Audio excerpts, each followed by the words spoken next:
Prediction is structurally fragile. Now, that's a provocative claim, but it's exactly what we're going to tear apart in today's explainer.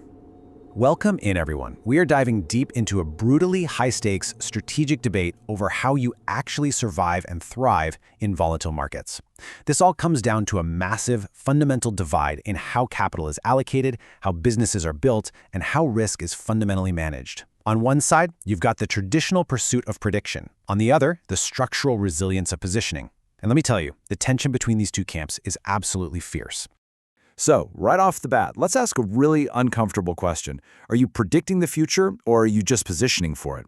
Think about your own strategic foundations for a second. Are they built on forecasting exactly what happens next, or are you structurally built to survive literally whatever comes your way? Are you betting the house that you know exactly how the next 2 years will play out, or do you have a structure that honestly doesn't care what the future holds? It's a subtle shift in mindset, but it changes the entire game. Okay, so let's start with the first camp. Most of our strategic frameworks assume that better information naturally produces better decisions. The logic seems totally sound, right? You get the forecast right, you allocate your resources, and you aggressively defend that position. But there's a huge catch. This logic is structurally fragile. The evidence against prediction as your bedrock strategy just keeps piling up decade after decade. Because when you build your entire world around a single prediction, your foundation is uniquely, terrifyingly vulnerable to just being completely wrong. And history is literally littered with examples of this fragility. Think back to 2006. Some of the absolute best forecasters in the world completely missed the mechanics of the incoming 2008 financial crisis. Or fast forward to early 2020. The most sophisticated, highly paid macro analysts on Wall Street did not have an 18-month global pandemic shutdown in their models. And by 2022, the most data-rich central banks on the planet totally failed to anticipate how incredibly persistent inflation would be. Now, this isn't to say these analysts aren't smart. They are brilliantly capable people. But it's an indictment of prediction itself as a reliable foundation. Here's the harsh reality of it. Prediction actually works incredibly well during stable times. But the second we hit a regime transition, when the underlying rules of the game change, a system optimized for a single scenario fails catastrophically. And those transition points are exactly when your strategy matters the most. A prediction-based model concentrates all its bets on the most probable outcome. But if that specific outcome misses, the system completely breaks. It has zero structural resilience because it optimized for a reality that simply never showed up. This realization is what forces a complete pivot toward positioning.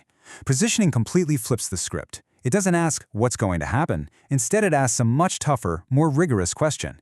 Which structure actually survives being wrong? It's about building a foundation that can completely miss the specific path the market takes while still remaining directionally correct about the ultimate destination. To really visualize this, think of a prediction-oriented executive as someone building a massive, rigid stone fortress for one expected weather pattern. But a positioning-oriented executive, they build like bamboo. They are flexible enough to bend the exact moment conditions change. They layer their exposures. They constantly, ruthlessly update their probabilities as new evidence rules in. They know that structural flexibility is the ultimate deciding factor in who survives. And to really ground this, we have to look at the math. Specifically, the brutal mathematical asymmetry between destroying wealth and accumulating it. This isn't just high-level philosophy. This is the hard, cold reality of compounding. It's this exact mathematical reality that makes the positioning argument seem so incredibly powerful over a long time horizon. Just imagine two different portfolios. Portfolio A is crushing it, gaining 15% a year for 4 straight years. You feel like an absolute genius. But then, a massive 40% loss hits in year 5. Meanwhile, Portfolio B isn't making any headlines. It just quietly chugs along, gaining 8% annually for 5 consecutive years. While Portfolio A feels way more exciting at first, that devastating drop in year 5 completely destroys your base. So boring old Portfolio B actually compounds significantly more wealth over the full 5-year stretch. And this number is exactly why. The asymmetry here is just punishing. If you take a 50% loss, a 50% gain doesn't make you whole again. No, you need a 100% gain just to claw your way back to zero. The advocates for positioning argue that their entire philosophy is specifically designed to exploit this structural reality by ensuring you avoid those devastating drawdowns in the first place. But hold on a second. Let's not crown positioning the winner just yet, because there is a fiercely convicted counter-argument from top-tier strategists who completely reject everything we just talked about. To them, this whole positioning concept is an illusion. And they argue back with absolute conviction that positioning is really just diversification with better PR.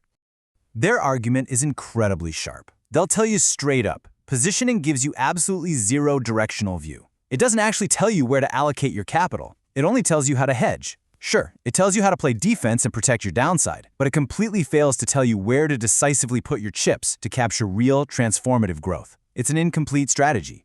And those compounding math examples we just looked at, the critics don't buy it. They point out a very harsh historical truth. The people who made true generational wealth did not hedge. They made concentrated bets. They argue that a concentrated bet on the right structural trend will outcompound any defensive, heavily hedged portfolio by a factor of 10. You simply don't build empires by hedging every possible outcome. You build them by having conviction and concentrating your capital. And what about those unpredictable regime transitions, the ones positioning is supposed to save you from? The critics aggressively dispute that too. They argue that regime transitions are actually completely predictable to anyone who is paying close enough attention. They aren't random black swans, they are highly visible structural shifts that just happen to be masked by institutional incentives. The predictors fundamentally disagree that the future is too cloudy to see. Take 2008 as the perfect example. The counterargument asserts that the warning signs for the financial crisis were absolutely visible. People saw the housing bubble. The toxic debt was right there on the balance sheets. The problem wasn't that we hit the limits of prediction.